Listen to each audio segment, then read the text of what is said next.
السلام علیکم ویورز، آج کا پہلا سوال ہے شاہد خان ہیں چکبال سے۔ وہ کہتے ہیں جی کہ وزیر اعظم عمران خان کے قومی سلامتی کے مشیر معید یوسف نے کہا کہ جب تک ہم قرضے لیتے رہیں گے ہماری خارجہ پالیسی آزاد نہیں ہو سکتی۔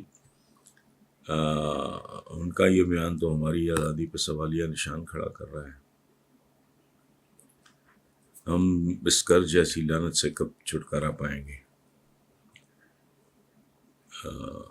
شاہد خان صاحب، یہ معید یوسف صاحب نے جو بات کی ہے، میں حیرت ہوں یا حیرت زدہ ہوں کہ آپ کے ذہن میں کیوں نہیں تھی۔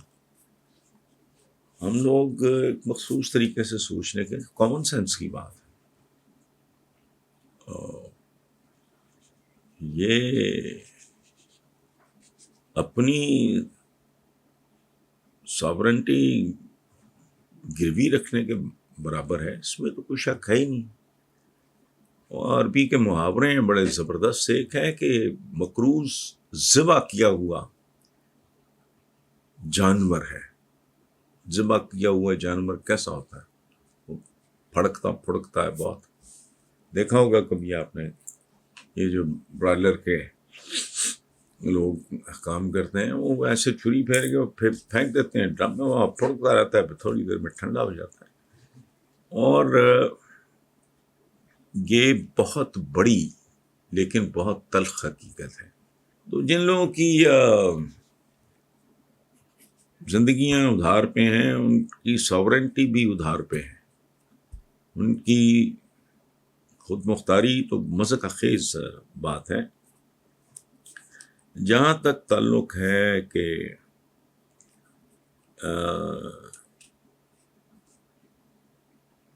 اس قرض جیسی لعنت سے کب تک چھٹکارا پائیں گے، تو میں آپ کو ایک بات عرض کروں کہ مجھے یہ لگتا نہیں ہے کہ ایسا ہوگا، چونکہ اشرافیہ اور عوام دونوں اس کے ذمہ دار ہیں۔ اب پرابلم یہ ہے، مہنگائی مہنگائی مہنگائی کا ماتم ہے۔ میں بچپن سے وجہ سنتا آ رہا ہوں، یہ عمران خان کی گورنمنٹ کو پہلی گورنمنٹ نہیں ہے جس میں مہنگائی کا ماتم نہیں ہو رہا۔ ایوب خان کے زمانے سے شروع ہے۔ بھٹو نے کہا روٹی کپڑا مکان، اس کا کیا مطلب؟ حبیب یار نے کہا 20 روپئے من ناٹا، اس پہ بھی ہے سناٹا۔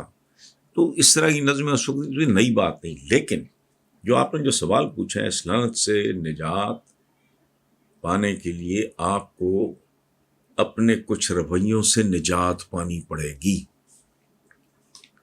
اگر آپ اس ذلت کی زندگی سے چھٹکارا چاہتے ہیں تو آپ کو اپنی کچھ عادتوں سے چھٹکارا پانا ہوگا۔ یہ جو روز روز کی جو میں جانتا ہوں کچھ لوگوں کو یہ بات ناگوار گزرے گی، خود مجھے بھی اچھی نہیں لگ رہی۔ میں خود بات کر رہا ہوں تو سن بھی رہا ہوں نا، تو مجھے اچھا نہیں لگ رہا۔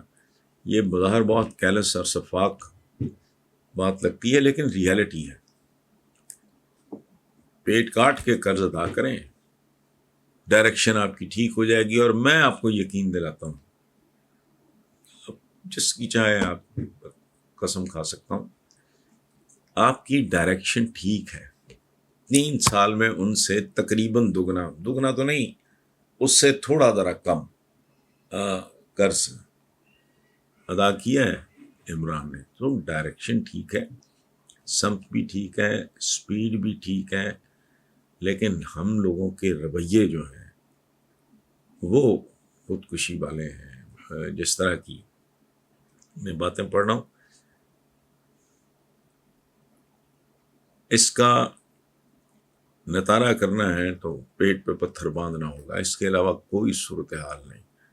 آپ جانتے ہیں کہ قرض خواہ کا اور مقروض کا رشتہ کیا ہوتا ہے، تو پھر اس پہ زیادہ سوچنے کی ضرورت نہیں ہے، قرض اتارو۔ شکیل فاروقی صاحب ہمارے کیپٹل سے، ہمارے دارالحکومت سے، جسے عام طور پہ بہت سارے معصوم لوگ، سادہ لوگ دارالخلافہ کہتے ہیں، بلکہ ایک چینل نے تو ہے عجیب و غریب سا لگایا ہوا ہے کہ دارالسلطنت۔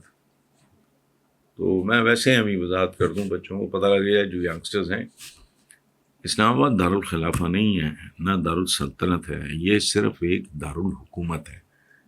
دارالسلطنت وہ ہوتا ہے جہاں سلطان بیٹھتا ہو، تو یہاں کوئی سلطان نہیں ہے، الیکٹڈ تھا بندہ بیچارہ، پہلے بھی ایسے ہی تھا۔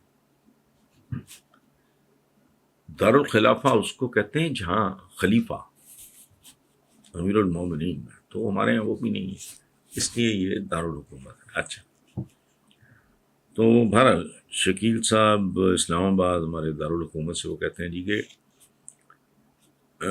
ثانیہ مری کے بعد مری انتظامیہ وہاں کے ہوٹلز مافیا کے خلاف آج کل ملکی سوشل میڈیا پہ بائیکاٹ مری کا ٹرینڈ چل رہا ہے۔ وہ 5,000 والا کمرہ 50,000 وغیرہ وغیرہ وغیرہ، 40 روپے والی بوتل 300 روپے کی، برف میں پھنسی گاڑیاں نکالنے کے لیے 20,000، اور ہیٹر فی گھنٹہ 1,000، اس طرح کا جو ہوا ہے وہ اخباروں میں چھپا ہے، اس کو میں نے کیا ریپیٹ کرنا۔ اینڈ پہ لکھتے ہیں کہ سر یہ کیا مذاق ہیں کہ مرنے والے یا ان کے لواحقین کو 8-8 لاکھ روپیہ دیں گے، یہ کیا مذاق ہے، یہ کہاں کی گورننس ہے، یہ تو معاشرہ گیا ہے، یہ تو جہنم بن چکا ہے۔ یہ شکیل فاروقی صاحب بات 100% درست کر رہے ہیں۔ ایک بات میں زندگی میں بچپن میں بہت زیادہ گیا ہوں مری، اور اکیلا نہیں، ہمارے اسکول کی طرف سے ایک ٹیم جایا کرتی تھی بوائے اسکاؤٹس کی، اس زمانے میں اسکاؤٹنگ کا بڑا عروج تھا، تو ہم ٹینٹس وغیرہ لگایا کرتے تھے، ہمیں کوکنگ سکھائی جاتی تھی، بیڈس کیسے لے کرنے ہیں، یہ وہ سارا اس طرح۔ تو اس کے علاوہ میرا تو مری سے کوئی لین دین نہیں ہے، لیکن یہ تھوڑی زیادتی ہو رہی ہے، چونکہ وہاں کے ہوٹلز اور کاروبار 100% اہل مری نہیں کر رہے ہیں، بہت سے لوگ ہیں جن کا ادھر ادھر کے علاقوں سے تعلق ہے۔ یہ جو آپ نے خود غرضی، لالچ، ہوس وغیرہ کی نشاندہی کی ہے، اس میں صرف مری نہیں، پورا ملک انوالوڈ ہے۔ یہ انحطاط کا میں نے نہیں کچھ چند سال پہلے یہ پیٹنا شروع کیا تھا کہ پاکستان کا مسئلہ جو ہے وہ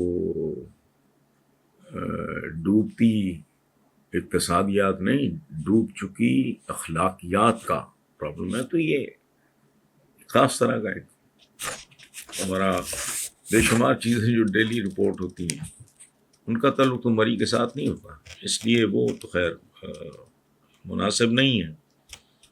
تو دوسری بات ہے گورننس کی، یہ جس کا ذکر آپ نے کیا ہے، ایک فضا ہے، میں پاکستان کے بارے میں یہ میں پہلے بھی بات کر چکا ہوں،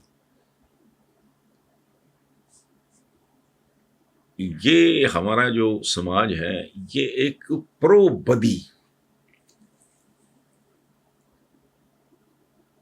یعنی بدی اور شر کی نشو و نما کے لیے آئیڈیل ہو چکا ہے۔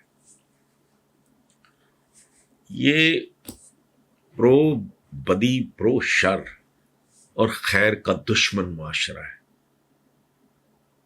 یا مائنیوٹلی دیکھیں، میرا جو ایک تھیسس ہے کہ اب ایک زمانے میں کہتے تھے، بڑا پاپولر ایک سلوگن ہوا کرتا تھا آج سے 25, 30, 35 سال پہلے، کہ چہرے نہیں نظام کو بدلو۔ اب میں اس نتیجے پہ پہنچا ہوں اور میں شیئر کر رہا ہوں